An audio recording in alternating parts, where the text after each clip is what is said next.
남자들이 진짜 좋아하는 여자의 10가지 비밀. 외모보다 중요한 매력의 심리학. 안녕하세요, 여러분. 오늘은 많은 분들이 궁금해하시는 주제에 대해 이야기해보려고 합니다.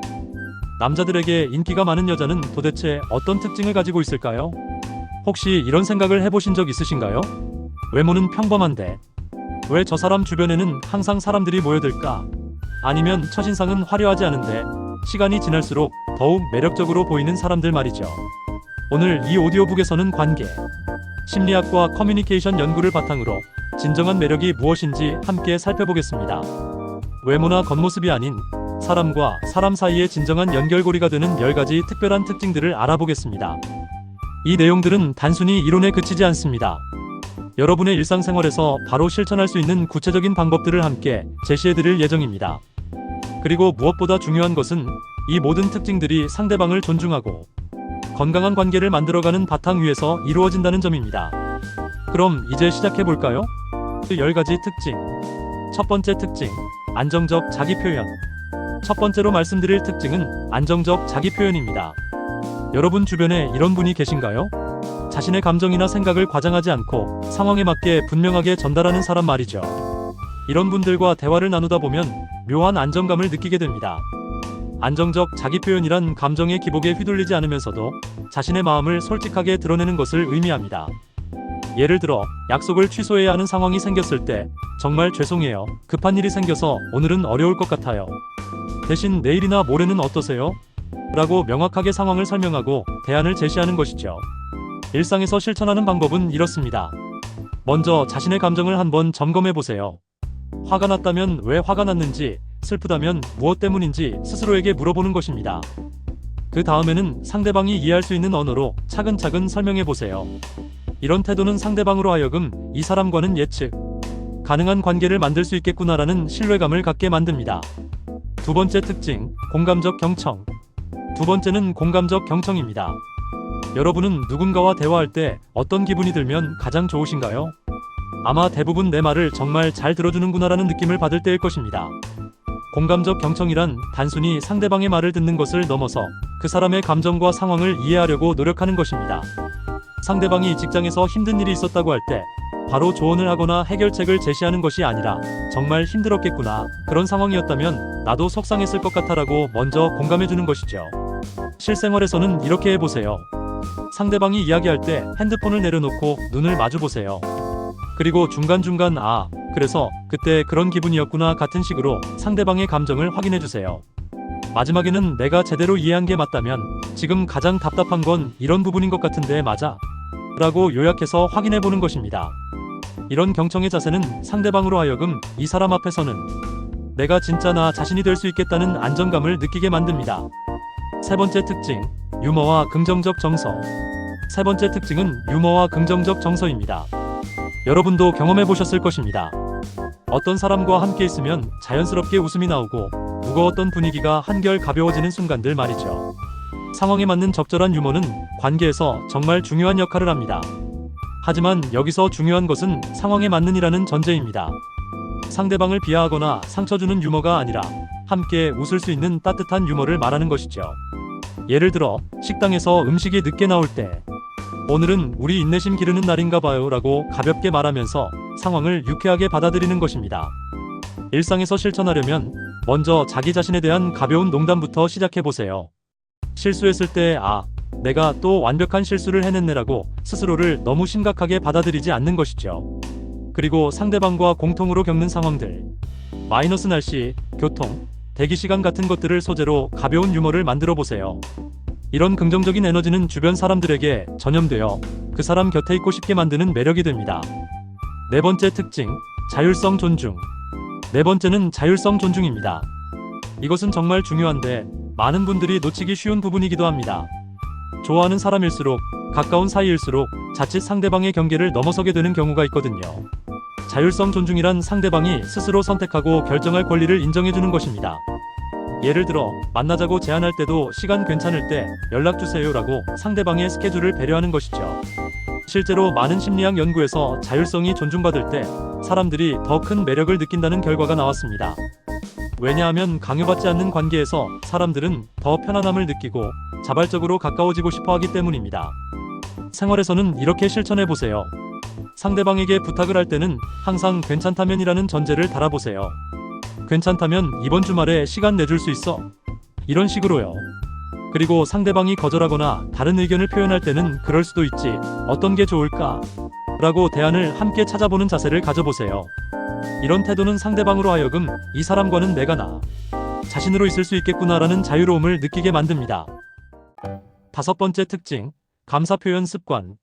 5번째는 감사 표현 습관입니다. 여러분은 누군가에게 고마움을 얼마나 자주 표현하시나요? 사실 우리 일상에는 감사할 일들이 정말 많은데 너무 당연하게 여겨서 놓치는 경우가 많습니다. 작은 친절에도 진심으로 고마움을 표현하는 사람들이 있습니다. 문을 열어줬을 때, 길을 알려줬을 때, 심지어 함께 시간을 보내준 것만으로도 고마워라고 말하는 사람들 말이죠. 심리학 연구에 따르면 감사 표현은 양방향으로 긍정적인 효과를 가져온다고 합니다. 감사를 받는 사람은 기분이 좋아지고 감사를 표현하는 사람도 더 행복해집니다. 그리고 이런 긍정적인 상호작용이 관계를 더욱 깊게 만들어가죠. 실생활에서는 하루에 한 번이라도 주변 사람들에게 구체적인 감사를 표현해보세요. 오늘 내 이야기 들어줘서 고마워. 바쁜데. 시간 내줘서 정말 고마워. 덕분에 기분이 좋아졌어. 고마워. 이런 식으로요. 여기서 중요한 것은 구체적으로 표현하는 것입니다. 단순히 고마워가 아니라 무엇에 대해 고마운지를 명확히 말하는 것이죠. 이런 감사의 마음은 전염성이 있어서 받는 사람도 자연스럽게 감사를 표현하게 되고 서로에게 긍정적인 에너지를 주고받는 관계가 만들어집니다. 6번째 특징, 정서적 자기조절. 6번째는 정서적 자기조절입니다. 살아가다 보면 짜증나는 일, 속상한 일이 정말 많죠. 이런 상황에서 감정을 어떻게 다루는지가 그 사람의 매력을 크게 좌우합니다. 정서적 자기조절이란 불편한 상황에서도 감정에 휘둘리지 않고 상황을 차분히 바라볼 수 있는 능력을 말합니다. 화가 났을 때 바로 폭발하는 것이 아니라 잠시 숨을 고르고 지금 내가 화가 난 이유가 뭘까를 생각해보는 것이죠. 예를 들어 의견이 다른 상황에서 목소리를 높이며 상대방을 설득하려 하는 대신 잠깐 내가 지금 감정적으로 반응하고 있는 것 같아. 조금 정리하고 다시 이야기할게라고 말할 수 있는 것입니다. 이를 실천하는 구체적인 방법을 알려드리겠습니다. 먼저 감정이 올라올 때 3초 규칙을 사용해보세요. 바로 반응하지 말고 3초 동안 깊게 숨을 쉬는 것입니다. 그 다음에는 지금 내가 느끼는 감정이 뭘까를 스스로에게 물어보세요. 마지막으로는 이 상황에서 가장 건설적인 반응은 뭘까를 생각해보는 것입니다. 이런 자기조절 능력은 상대방으로 하여금 이 사람과는 안전하게 대화할 수 있겠구나라는 신뢰감을 갖게 만듭니다. 7번째 특징, 진정성 있는 태도. 7번째는 진정성 있는 태도입니다. 요즘 같은 시대에 진정성이라는 것이 얼마나 소중한지 다들 느끼고 계실 것입니다. SNS나 일상에서 꾸며진 모습들을 너무 많이 보다 보니 오히려 솔직하고 자연스러운 사람에게 더 큰 매력을 느끼게 되죠. 진정성 있는 태도란 자신을 과장하거나 포장하지 않고 있는 그대로의 모습을 보여주는 것입니다. 모르는 것은 모른다고 하고 실수했을 때는 솔직히 인정하며 자신의 한계도 받아들이는 것이죠. 예를 들어 누군가가 취미에 대해 물었는데 별다른 취미가 없다면 억지로 그럴듯한 취미를 만들어 말하는 것이 아니라 요즘은 딱히 특별한 취미가 없어서 새로운 걸 찾아보고 있어라고 솔직하게 답하는 것입니다. 실생활에서는 이렇게 실천해보세요. 완벽해 보이려고 노력하는 대신 자신의 부족한 점도 유머러스하게 인정해보세요. 요리는 정말 못하는데 라면 끓이는 실력은 나날이 늘고 있어라고 말하는 식으로요. 또한 상대방 앞에서 다른 사람을 험담하거나 가십을 하지 않는 것도 진정성의 한 부분입니다. 왜냐하면 그런 모습을 보면 나도 없을 때는 이런 식으로 얘기할까? 라는 의구심을 갖게 되거든요. 진정성은 시간이 지날수록 더욱 빛을 발합니다. 처음에는 화려해 보이지 않더라도 진실된 마음은 결국 사람들의 마음을 움직이게 됩니다. 8번째 특징, 유연한 사고. 8번째는 유연한 사고입니다. 살아가다 보면 예상치 못한 변화들이 참 많이 생기죠. 계획했던 일이 틀어지거나 상대방이 다른 의견을 가지고 있거나 새로운 상황에 직면하게 되는 경우들 말입니다. 유연한 사고란 이런 변화나 차이를 적대시하지 않고 오히려 새로운 가능성으로 받아들이는 태도를 말합니다. 원래 계획은 이거였는데 상황이 바뀌었네. 그럼 어떻게 하면 좋을까? 라고 접근하는 것이죠. 예를 들어 영화를 보러 갔는데 표가 매진되었을 때 실망하며 하루를 망치는 것이 아니라 그럼 근처에 좋은 카페라도 찾아볼까? 아니면 공원을 산책하는 것도 좋을 것 같은데? 라고 대안을 제시하는 것입니다. 이를 실천하는 방법을 알려드리겠습니다. 먼저 계획이 어긋났을 때 문제라고 생각하기보다는 변화라고 재정의해보세요. 그 다음에는 이 상황에서 할 수 있는 다른 좋은 일들은 뭐가 있을까를 생각해보는 것입니다. 또한 상대방과 의견이 다를 때도 틀렸다고 판단하기보다는 다른 관점이구나라고 받아들여보세요. 나는 이렇게 생각하는데 너는 어떤 이유로 그렇게 생각해? 라고 호기심을 가지고 물어보는 것입니다. 이런 유연성은 상대방으로 하여금 이 사람과는 편안하게 다양한 이야기를 나눌 수 있겠구나라는 개방성을 느끼게 만듭니다. 9번째 특징, 타인 존중적 언어 사용. 9번째는 타인 존중적 언어 사용입니다. 우리가 사용하는 언어는 단순히 정보를 전달하는 도구가 아닙니다. 언어는 관계를 만들고 상대방의 마음에 어떤 씨앗을 심어주는 중요한 수단이죠. 타인 존중적 언어란 상대방을 낮추거나 비하하지 않으면서 서로의 차이를 인정하고 존중하는 방식으로 대화하는 것을 말합니다. 예를 들어 의견이 다를 때 그건 말이 안 돼 대신 그럴 수도 있겠네요. 저는 이런 생각인데 어떠세요? 라고 표현하는 것입니다. 같은 내용을 전달하더라도 상대방이 받아들이는 느낌은 완전히 달라지죠. 실생활에서는 이런 것들을 주의해보세요. 먼저 상대방의 외모나 행동에 대해 함부로 평가하지 않는 것입니다. 너 오늘 피곤해 보인다 보다는 오늘 힘든 하루였어? 라고 물어보는 것이 좋겠죠. 또한 조언을 할 때도 너는 이렇게 해야 해 대신 만약 내가 그런 상황이라면 이렇게 생각해 볼 것 같은데 어떻게 생각해? 라고 제안하는 형태로 말해보세요. 그리고 상대방이 실수했을 때도 왜 그렇게 했어? 대신 어떤 상황이었어? 라고 물어보는 것입니다. 이런 작은 차이가 상대방으로 하여금 방어적이 되지 않고 편안하게 대화할 수 있게 만듭니다. 존중하는 언어를 사용하는 사람 주변에는 자연스럽게 사람들이 모이게 됩니다. 왜냐하면 그런 사람과 함께 있으면 자존감이 높아지고 더 좋은 사람이 된 기분을 느끼기 때문입니다. 10번째 특징, 자기돌봄 태도. 마지막 10번째 특징은 자기돌봄 태도입니다. 이것은 많은 분들이 간과하기 쉬운 부분인데 사실 관계에서 정말 중요한 요소입니다. 자기 자신을 잘 돌볼 수 있는 사람이어야 다른 사람과도 건강한 관계를 만들 수 있거든요. 자기돌봄 태도란 자신의 신체적, 정신적 건강을 챙기고 자신만의 취미와 관심사를 가지며 적절한 휴식과 재충전을 할 수 있는 능력을 말합니다. 예를 들어 스트레스가 쌓였을 때 술로 해소하거나 누군가에게 의존하는 것이 아니라 오늘은 일찍 자면서 컨디션을 회복해야겠어. 또는 주말에 산책하면서 기분 전환을 해야겠어라고 스스로를 챙기는 것입니다. 이를 실천하는 구체적인 방법들을 소개해드리겠습니다. 첫째, 자신만의 스트레스 해소법을 찾아보세요. 음악 듣기, 독서, 운동, 요리 등 자신에게 맞는 방법을 찾는 것입니다.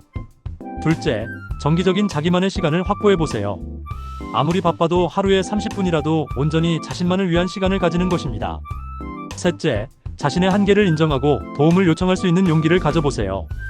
지금 너무 힘들어서 조금 도와줄 수 있어? 라고 말할 수 있는 것도 자기돌봄의 한 부분입니다. 자기 자신을 잘 돌보는 사람들은 다른 사람들에게도 안정감을 줍니다. 왜냐하면 그들은 다른 사람에게 과도하게 의존하지도 않고 자신의 필요를 건강하게 충족시킬 수 있기 때문입니다. 지금까지 10가지 특징을 함께 살펴봤습니다. 그런데 이 모든 것을 한꺼번에 실천하려고 하면 오히려 부담스러울 수 있어요. 그래서 단계별로 접근하는 방법을 제안드립니다. 먼저 이번 주에는 공감적 경청과 감사 표현부터 시작해보세요. 누군가와 대화할 때 핸드폰을 내려놓고 집중해서 들어보고 하루에 한 번은 진심으로 고마움을 표현해보는 것입니다. 다음 주에는 안정적 자기 표현과 정서적 자기 조절을 연습해보세요. 감정이 올라올 때 3초 정도 숨을 고르고 상황을 차분히 설명하는 연습을 해보는 것입니다. 그 다음에는 유머와 긍정적 정서, 자율성 존중 순으로 하나씩 자신의 일상에 적용해보세요. 여기서 가장 중요한 것은 진정성입니다. 억지로 좋은 사람이 되려고 하는 것이 아니라 진심으로 상대방을 배려하고 존중하는 마음에서 시작하는 것이죠. 그리고 기억해주세요. 모든 사람이 같은 방식으로 매력을 느끼는 것은 아닙니다. 문화적 차이도 있고 개인적인 성향의 차이도 있어요. 중요한 것은 상대방의 반응을 존중하고 건강한 경계를 유지하는 것입니다. 마지막으로 이 모든 특징들의 근본에는 상호 존중이 있다는 점을 다시 한번 강조하고 싶습니다. 진정한 매력은 누군가를 조종하거나 이용하기 위한 수단이 아니라 서로를 더 깊이 이해하고 소중히 여기는 관계를 만들어가는 과정에서 나오는 것입니다. 오늘 이 내용들이 여러분의 인간관계에 작은 도움이라도 되었기를 바랍니다. 그리고 무엇보다 여러분 자신을 사랑하고 소중히 여기는 마음을 잊지 마세요. 오늘 함께 해주셔서 정말 감사합니다. 이 영상이 도움이 되셨다면 구독과 좋아요, 그리고 알림 설정 부탁드려요. 여러분의 소중한 댓글과 경험담도 언제나 환영합니다. 다음에도 더 좋은 내용으로 찾아뵙겠습니다. 감사합니다.